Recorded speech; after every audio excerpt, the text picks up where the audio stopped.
Mr. President, I rise today to express my strong support again for Judge Neil Gorsuch. I spoke on the floor the other day about Judge Gorsuch, and I just heard my colleague from Georgia talk about him, and you did a terrific job. This guy, Neil Gorsuch, is the right person for the job. He's qualified, he's smart, he's fair. A bipartisan majority of the United States Senate will vote for this worthy candidate tomorrow. And let me underscore that. A bipartisan majority of the United States Senate will vote for this worthy candidate tomorrow, and he'll end up getting on the court. I must tell you, I regret that some of my colleagues on the other side of the aisle refused to provide him that up or down vote without going through the process we've had to go through today. As someone who's gone through 2 Senate confirmations myself, I know they're not always easy.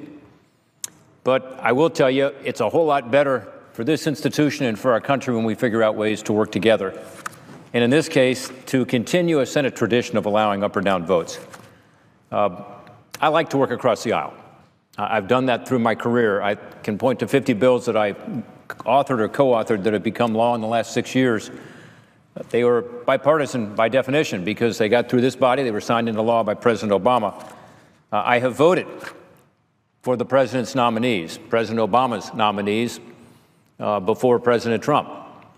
When President Obama has put a well-qualified judge here on the floor, I voted for that judge. I voted for Loretta Lynch. Not an easy vote, and I took some heat for it back home, but I thought she was qualified. I think that's what we ought to do in this body, and I'm disappointed in the situation we're in. I think we could have followed more than 200 years of Senate tradition and not allowed for a partisan filibuster to try to block this nomination. We chose not to do that in this body. Never in the history of this body has there been a successful partisan filibuster of a Supreme Court judge. Never. And some of my colleagues have said, well, how about Abe Fortas? Well, that was, several decades ago, and that was bipartisan. Abe Fortas was a Supreme Court justice who had some ethics issues, and he actually dropped out of trying to get the nomination because of it. But never have we stood up as Republicans or stood up as Democrats and blocked a nominee by using the filibuster. It's just not been the tradition. Instead, it's been to allow an up or down vote, majority vote. There are 2 justices on the Supreme Court right now who got confirmed with less than 60 votes. One is Clarence Thomas, probably the most controversial nominee in the last couple decades, I would say. I wasn't in the Senate then, but I was watching it, as many of you were, and it was certainly controversial, and yet he got to the court with 52 votes. Justice Alito was confirmed by 58 votes only 10 years ago. So these nominees were not filibustered. And by the way, President Obama's nominees, Elena Kagan, Justice Sotomayor, they were not filibustered by Republicans. They were given an up or down vote. In the history of the Senate, 12 nominations have been defeated on the floor, but again, never a successful partisan filibuster. Even Judge Robert Bork, some of you remember that nomination, very controversial. His nomination was defeated in 1987. He was a Reagan appointee, but he wasn't filibustered. They had an up or down vote, and he was voted down. So what are these objections to Judge Gorsuch that would rise to that level where we'd want to say over 200 years of Senate tradition ought to be shunted aside and we ought to stop this man? Well, what are those objections? I must say I've listened to the floor debate and I've talked to some of my colleagues on the other side of the aisle, and I've made my case, they've made their case, but I just don't see why this man is not qualified. He was a law clerk for 2 Supreme Court justices. He served in the Justice Department, had a distinguished career there. He was also a successful lawyer in the private sector. And of course, he's been a federal judge for a decade, so we can look at his record. My colleague from Georgia just talked about that record. It's why the American Bar Association, a group not known to be a conservative body, decided that he was well qualified. They unanimously declared him to get their highest rating of well qualified. This is what they said about him. They said, based on the writings, interviews, and analyses we've scrutinized to reach our rating, we discern that Judge Gorsuch believes strongly in the independence of the judicial branch of government.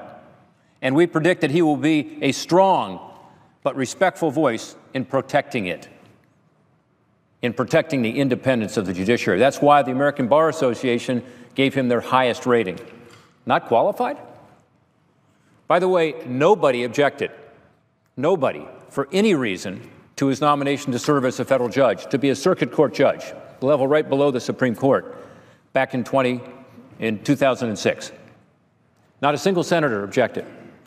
And by the way, those senators included Senator Hillary Clinton, Senator Barack Obama, Senator Joe Biden, a number of senators, of course, who are still here today with us, who chose to filibuster this nomination. So I don't know. I've heard some of my colleagues talk about some of his decisions.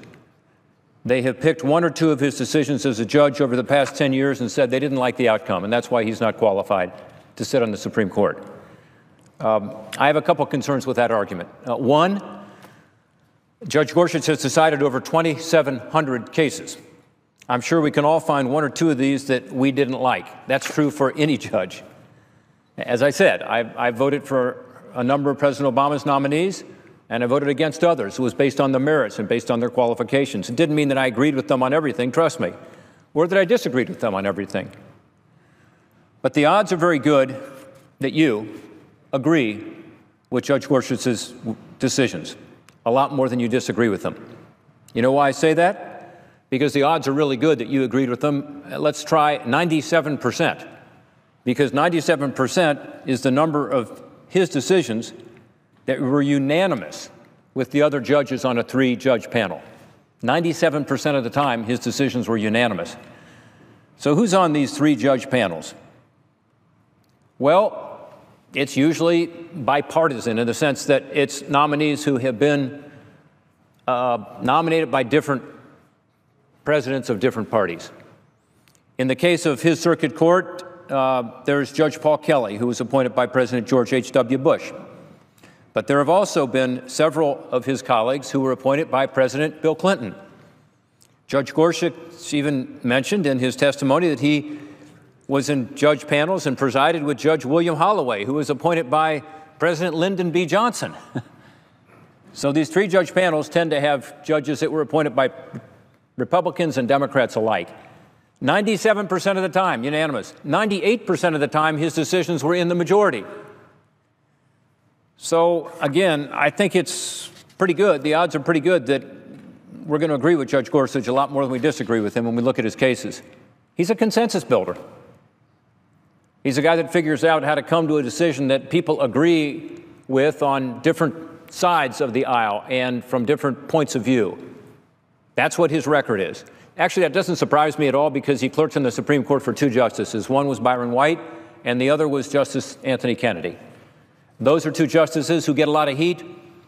Byron White did, Anthony Kennedy does, from both sides. Why?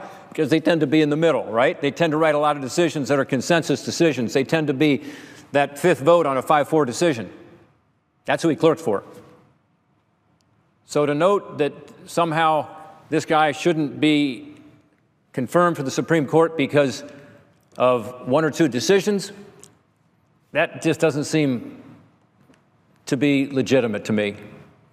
This is a guy who had thousands of decisions, and the vast majority, 98% in the majority, 97% unanimous. He had 1 decision that went to the Supreme Court. It was appealed to the Supreme Court because the litigants must have thought he was wrong, so they took it to the Supreme Court to correct him. What happened? The Supreme Court affirmed it. They agreed with Judge Gorsuch. So, look, I don't know who you could find out there among judges who's got a stronger record. In every case, somebody wins and somebody loses. I get that. But think about this. Out of Judge Gorsuch's 180 written opinions, only 1 has ever been appealed to the Supreme Court. Wow. And they agreed with his ruling. He made it clear that he makes decisions not based on the outcome he likes, but based on what the law says. He thinks his job on the court for the last decade and going forward is to actually look at the law and decide what the law says and what the Constitution provides, not what he wants. I think that's the kind of judge that we would want, particularly those of us who are lawmakers, right? We're the ones writing the laws.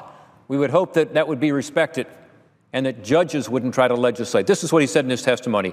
Quote, "A judge who likes every outcome he or she reaches is very likely a bad judge. I have watched my colleagues spend long days worrying over cases. Sometimes the answers we reach aren't ones we would personally prefer. Sometimes the answers follow us home and keep us up at night. But the answers we reach are always the ones we believe the law requires." Interesting perspective. He's kind of saying, hey, if you like all your decisions, probably you're not a very good judge because your personal beliefs aren't always going to be consistent with what the law says or what the Constitution says. He goes on to say, quote, "I've ruled for disabled students, for prisoners, for the accused, for workers alleging civil rights violations, and for undocumented immigrants. Sometimes, too, I've ruled against such persons. My decisions have never reflected a judgment about the people before me, only a judgment of the law and the facts at issue in each particular case." End quote. Again, it seems to me that's the kind of person you want on the court. Making a decision as a judge is not about ruling in favor or against somebody because you like them or don't like them. It's about applying what the law says. As he said in his testimony recently, his philosophy is to strive to understand what the words on the page mean, to apply what the people's representatives, the lawmakers, have done. That's us. That's the House. That's people who are elected back home by the people who expect us to be the elected representatives, listen to their concerns, and then vote. And those laws should not be rewritten by the judiciary. That's the approach he takes. I would think any legislator would want to ensure that the laws we pass are applied as written. Much more importantly, that's what people want too. And that's what people should insist on. We want our votes to count. We want our voices to be heard. President Lincoln warned in his first inaugural address that if judges legislate from the bench, he said, quote, "The people will have ceased to be their own rulers." The people will have ceased to be their own rulers if judges legislate from the bench. I think President Lincoln was right. When judges become legislators, the people do have less of a voice. Judge Gorsuch summed it up himself. He said, if judges were just secret legislators declaring not what the law is, but what they would like it to be, the very idea of government by the people and for the people would be at risk. I think that's the deeper issue here. And again, I think he's the kind of judge we should want. Judge Gorsuch and I had the chance to sit down and talk about this philosophy. We talked about his background and his qualifications. I asked him some very tough questions, as he got asked during the Judiciary Committee nomination process. His hearings were something that, all Americans had the opportunity to watch, and he did a great job, in my view, because he did focus on how he believes that his job is not to allow his personal beliefs to guide him, but rather upholding the law as written and the Constitution. I think that approach is a big reason why he's earned the respect of lawyers and judges from across the spectrum, by the way. If you look at the people who say this guy is a great judge, it goes all the way across the political spectrum. Professor Lawrence Tribe of Harvard Law School, an advisor to former President Obama, has said that Judge Gorsuch is, quote, a brilliant, terrific guy who would do the court's work with distinction. Those of you who know Lawrence Tribe, well-regarded, considered to be a liberal thinker on many issues, but he's looked at the guy, he's looked at his record, he knows him, he says he's brilliant, terrific, would do the court's work with distinction. Neil Kate Yall, some of you heard about him. He's the acting Solicitor General for President Obama, guy who knows a thing or two about argument before the Supreme Court. Said that Judge Gorsuch's record, quote, should give the American people confidence that he will not compromise principle to favor the president who appointed him. He's a fair and decent man. This goes to what the ABA said about him, independent. He will protect the independence of the judiciary. Look, he's smart, no question about it. You saw him answer those questions. You've seen his record. He's qualified, as we've talked about. Certainly a mainstream judge when you look at his opinions, 98% of the time in the majority, 97% of the time unanimous, 3-judge panels. And again, he has the support, the bipartisan support of a majority of the United States Senate. By the way, the American people, as they plugged into this, also think he ought to be confirmed. There's a recent poll by the Huffington Post, again, not considered a conservative newspaper or entity, They have said the people want us to confirm Neil Gorsuch by a 17-point margin. Why? Because they've watched this. They've looked at the guy. They saw the hearings. They've looked at his record. People believe that he is the right person to represent them on the United States Supreme Court. And so again, while I'm disappointed this process has become so polarized and divisive here in this body, I am glad to see this good man take a seat on our nation's highest court. I believe he deserves our support. Thank you, Mr. President. I yield back my time.